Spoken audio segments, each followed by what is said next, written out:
Hey guys, hugs, not drugs. This video is about Timothy in Maine and his big vacation with JB. What you're about to hear can be disturbing. Life shared with heroin, being an intravenous drug user, combined with poor mental health, is a recipe for disaster. Remember hugs, not drugs, and enjoy the story?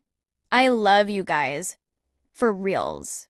When I was using drugs, I still cared about hygiene on some degree of level, or at least I kept my hair trimmed high and tight. I can't tell you how many times random drug addicts or dealers assumed I was law enforcement just because I had a high fade. It used to happen quite a bit. So here's a quick story about me being targeted and labeled as a cop. Or in JB's mind, he thought it was FBI. So one day me and Susie were hanging out downtown Portland, Maine on Preble Street Resource Center early in the morning because they serve breakfast at 7 a.m. The dining hall is where you bumped into every criminal, thug, street worker, con man, ex-con, and get money hustlers in the city because everyone had to eat at some point. The breakfast options were incredible. 10 different brands of organic cereal, farm-raised eggs, farm-fresh potato hash browns, roasted coffee, bagels from Panera, hazelnut, French vanilla, and every creamer with no restrictions and no limits. Actually, they encouraged us to go back in line as many times as you chose. Heck, some of us brought Tupperware containers to bring back to our campsites or fill the fridge at the trap house. All donated from restaurants and grocery stores like Whole Foods. When churches or outreach groups would come and bring us food, I would politely tell them, "It's great. You have a heart for the homeless. But we are all well fed. We need things like power banks and cell phones and shoes. No offense, but food we were spoiled with. Drug deals are commonplace and would be happening all throughout breakfast. It's where you found out who needed what or who has what, who's got the best dope or who's ripping people off. Essentially plugging in and networking with other junkies. If I was low on funds or short on a bag of dope or pack of smokes, it was simple to locate someone else in the identical predicament as me, so we'd gather and pool our hustled money together and get well and recharge our batteries. Most dealers stay close by, and on the flip side, so was motivated undercover cops and law enforcement patrolling the area 24 hours a day, along with the tax-funded newly formed blacked-out task squad known as the Jump Out Boys, a blacked-out SUV full of drug agents that randomly jump out and go through people's pockets and backpacks looking for small amounts of drugs or use needles with residue or empty baggies. They would actually arrest you for empty baggies with powder residue. Me and Susie were walking towards the Big Apple to get a pack of cigarettes when a police officer stopped me and asked me for my ID and pulled out a manila folder. He opened the folder and there inside was several pictures from the grocery store surveillance cameras with my picture. He asked me if this was me. It was hard to deny it since it happened last week and I hadn't changed my clothes. So he asked for my ID. Of course, I told him I didn't have one and proceeded to give him a fake name. He handed me a court summons for Bob Barker. I knew he couldn't arrest me without some hard evidence, aka a confession, and he said, "Is that a metal spoon sticking out of your pocket?" He said, "Do you mind if I pat you down?" There were several things in my pockets that would have sent me to jail. I said, "No, you can't pat me down, that's weird, man, I don't want anybody touching me." And it actually worked. He couldn't legally pat me down. Or maybe he knew the chances of getting poked by a dirty needle were pretty high. Either way, I dodged a bullet. Keep in mind we are right on Preble Street after breakfast, and I have about 500 eyes on me. All they see is uniformed officers with a manila envelope talking to me, having a conversation. I start looking around and see people shaking their heads at me when the cops let me go on my way. Sure, I just told you what happened, but to a bunch of drug addicts and drug dealers it looks like I'm supplying information to law enforcement by them letting me go on my way. And they didn't arrest me. Not a good look in the underworld or Portland. Me and Susie go to Big Apple and get a pack of L&M Red 100s and spot one of the dealers, JB, in his new Hyundai Sonata. He had a trap over on Grant Street for the past 2 weeks. Looks like hard work paid off. I was just in jail with him a couple months before. JP was an ambitious drug dealer, answered his phone at any hour. You were short with money, it didn't matter, you could go see him 20 short on a half gram. Type of guy to ask you to do favors for him for being short, like go to the grocery store and buy me a bottle of Hennessy or bring him some weed and he'll call it even. On the flip side, he was like the Drug Enforcement Agency's Dummy of the Year. He would discuss all kind of illegal business over the phone. He'd talk business with people he barely knew or just met. He'd send out group texts with the new drug prices with his new address. He'd even let people know he was leaving to New York to raise supply and exactly what day and time he'd be back in Portland. All this is the perfect recipe for a federal indictment, but to JB I think he just accepted that at some point he'd be going to prison, so let's just run up the bag as much as he could, fill his pockets as much as possible, and live the American dream until the feds bust down the door and drag him out in handcuffs. JB was that guy. I asked JB if he's got anything on him and he tells me and Susie to get in his car. I'm sick as a dog. We get in the back seat because Brittany is in the front. While we're driving, Brittany looks back and gives me a mean dirty look and says, "Timothy, that's messed up. I saw you talking to the detectives, and I want to let you know we don't have any drugs and we don't sell drugs. JB, we need to drop them off." I look at Susie like this chick is nuts. I wasn't really mad at Brittany because she didn't know that me and JB just did time together in the county jail and were pretty tight. Plus 2 weeks prior I saw Brittany on Congress Street in the snow with no shoes hiding behind parked cars insisting that she was being followed by men but in actuality she was in a drug psychosis and hadn't slept for days. Meanwhile JB starts dipping in and out of lanes taking sharp turns and I look behind me and I can see a blacked out Ford Explorer. It's the Jump Out Boys and they are following us. JB takes a fat Ziploc bag and hands it to Brittany and tells her to take care of it. We fly down Mellon Street and make a left on Park Avenue. They hit the blue lights. We pull over next to Main Med on Congress Street. JB looks back and asks me if we're getting pulled over because of me. I said, "Dude, every cop in the city knows you're pushing weight and don't ever call me a snitch or we can get down right now." They get the drug-sniffing dog, the stupid dog alerts on the vehicle. Cops punch and kick JB a few times and give him a bloody nose. They search the car meticulously under the hood and searching for hidden compartments, but I knew they weren't going to find anything. All me and Susie had on us were needles, and I knew Brittany would rather die than give up the stash. Brittany was 26 years old, 5 feet tall, 90 pounds, but did more drugs than mostly everyone I knew. Bad part about the stop is now in less than 1 hour I'm being questioned by detectives in the public places. Congress Street is a busy street and people are starting to grow suspicious of me assuming I'm a rat. After they let us go JB wouldn't answer his phone for me for 2 weeks. I was pretty upset but I get it. In the underworld of Portland you can trust nobody. Selling drugs in Portland is high risk, high reward. Go on Facebook and look at mutual friends in Portland. Everyone is connected with mutual friends, and that includes police officers. I bump into JB at the Big Apple a couple weeks later and I tried to fight him about not answering my calls and for assuming I'm a snitch. I told him, "Sorry, but if you're black and driving in Portland, the odds of getting pulled over by police are extremely high. Plus, they already know who you are and the entire city knows about the Grant Street Trap House." I tell JB I got warrants and I want to leave the state, but I got no money, nothing. Can he let me work for him and be his runner? He says, "Man, the Grant Street spot got raided and everyone in the house went to jail." I said, "Why didn't they arrest you?" He says, "You're not gonna believe this, but remember those white boys from Machia's Main up north? The ones that wanted to trade me for a pound of that sour diesel? They filled 3/4 of the bag up with swag from Mexico and put the sour diesel on top. Man, they got me. So I left to try to get my weed. You know Ziggy, the dark-skinned Jamaican guy that lives upstairs? Well, DA feds had been watching the house, and they knew I left. But when Ziggy came back home, all they saw was a big, tall black guy go inside and assumed that it was me. Man, if it wasn't for Ziggy being so damn dark, they woulda got me. He saved my ass. I come back and they got the street blocked off from State Street to Grant with dogs out looking for me. So I put on a turban and had the taxi driver drop me off in Kennedy Park where the Somalians be at. But to answer your question, yes, we can make some money, but I need a new spot.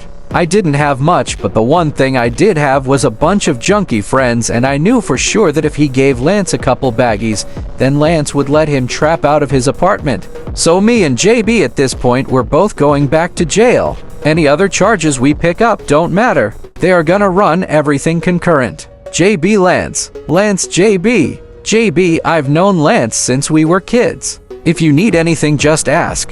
The kitchen is here, help yourself to anything. The bathroom is there. JB says, "Where's the bedroom door?" Haha, we had a little altercation with some friends. So Lance grabs a bedsheet and blanket and hangs it up where the door hinges would be and cleans the room. Lance grabbed a nice leather recliner outside on the curb from a neighbor that moved out and gave it to JB so he could have it to relax in. So the way it worked is there were a small group of people that were allowed to come up and do a transaction. If someone wanted something, they had to give their money to Jake or give their money to Biggie or Becca. Then Jake, Biggie or Becca would get buzzed in. This was for a few reasons. 1. To limit the amount of random people coming into the building so neighbors don't get suspicious. 2. Just in case the cops try to show up, they won't be allowed inside. 3. It would also prevent us from getting robbed. The operation is running 24 hours a day. I become the main runner. Lance's apartment is on the 3rd floor, and I can't tell you how many times I ran up and down those stairs. JB's hobby besides smoking and drinking was pulling out the ironing board and ironing his money into flat, crispy stacks of all denominations. In the living room slept about 12 people, a mix of addicts, family, and friends. John was only 15. He was allowed to smoke weed, but nobody let him touch anything else. In the morning, JB would come out from behind the curtains and bless us with a few free bags to recharge our batteries and get us up and going. I say slept, but nobody really slept. Lots of nodding off and power naps, but I can't really say anyone got sleep. After a couple weeks of not sleeping, we all decided that we needed to disconnect the doorbell buzzer. The buzzer sounded about every 5 minutes, no joke. We disconnected the negative and positive and finally all got about 8 hours of sleep. Then it was back to business as usual. So Damien rings the buzzer. He was a regular customer, so we let him up.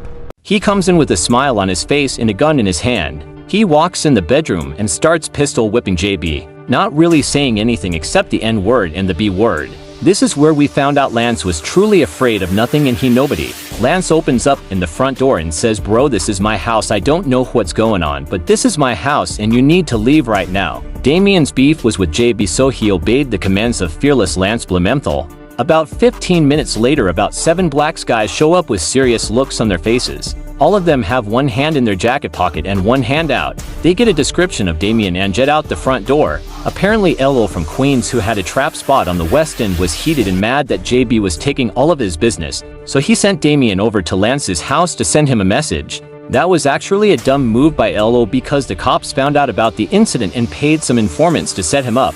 He got caught with $30,000 in cash, felon in possession of a firearm, and 300 individual baggies adding up to 200 grams. Plus, he was on probation in New York. We never saw LO or Damien again, but the trap spot on Oak Street was popping. Always someone falling out.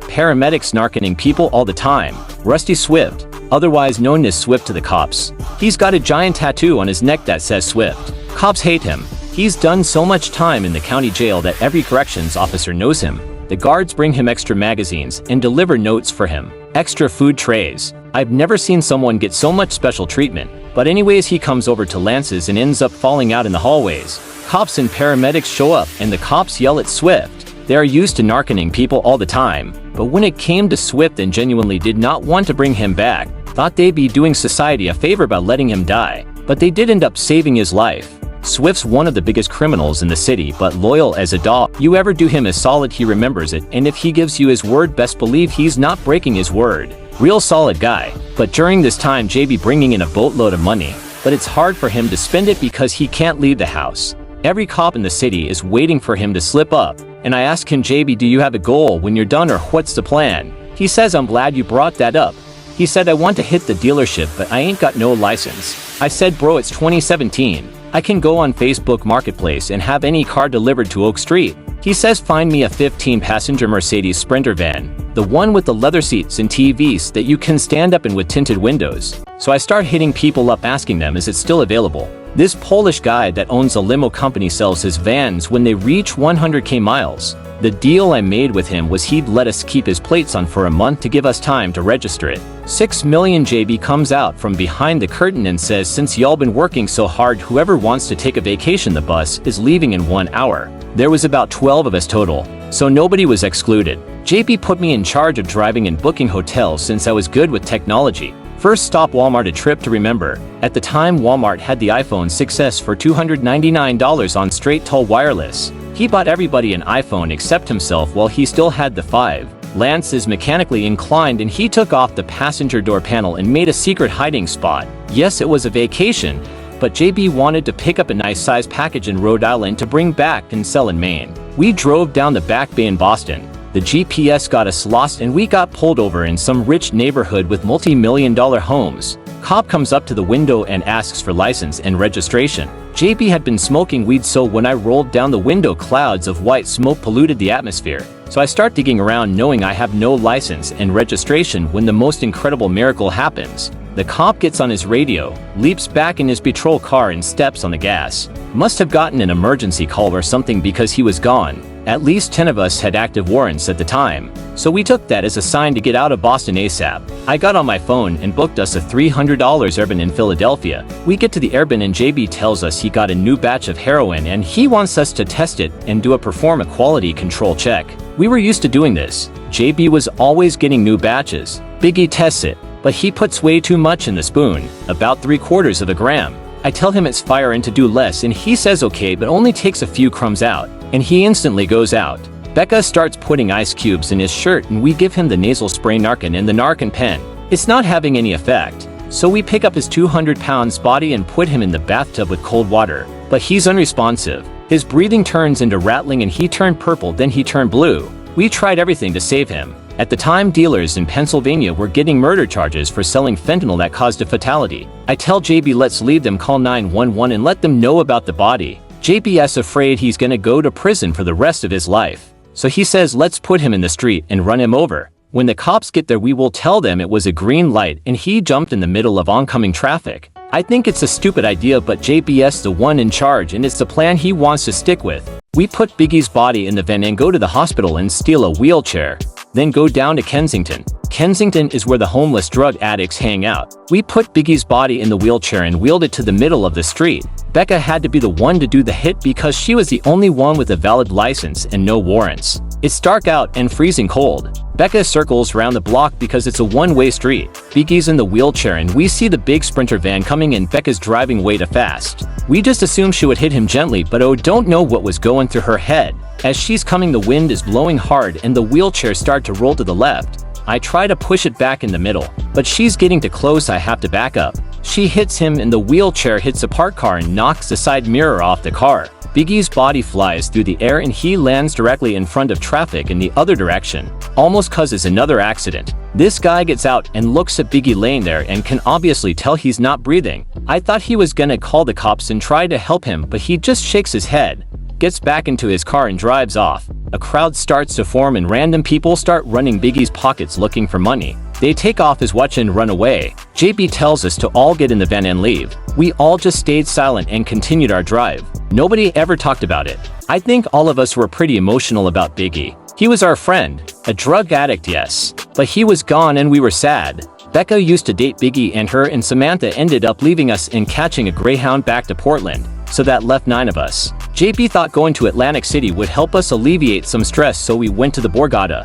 but Lance got into a fight with some college kids over a seat at a slot machine and security escorted us all off the property. As we're outside the Borgata casino, a group of men and women come up and start a conversation. We tell them about being from Maine and how we're just on a vacation and how our friend died. They ask us if we've ever thought about the afterlife and if we died today would we go to heaven or hell. For as bad as drug addicts as most of us were, we all believed in Jesus. They said Jesus didn't come to save all the good people. Healthy people don't need a doctor. Jesus came to save the drug addicts and the guilty people. I knew what they were saying was true, but turning my life to Jesus just seemed like a long process, and I was still very heavily addicted to drugs. They gave us their numbers and urged us to call them. I saw the light in their eyes. Jesus was definitely guiding that group towards us. So we got back in the van and headed towards North Carolina, where we were going to stay the night in a hotel, and I'll continue with part 2 of the vacation.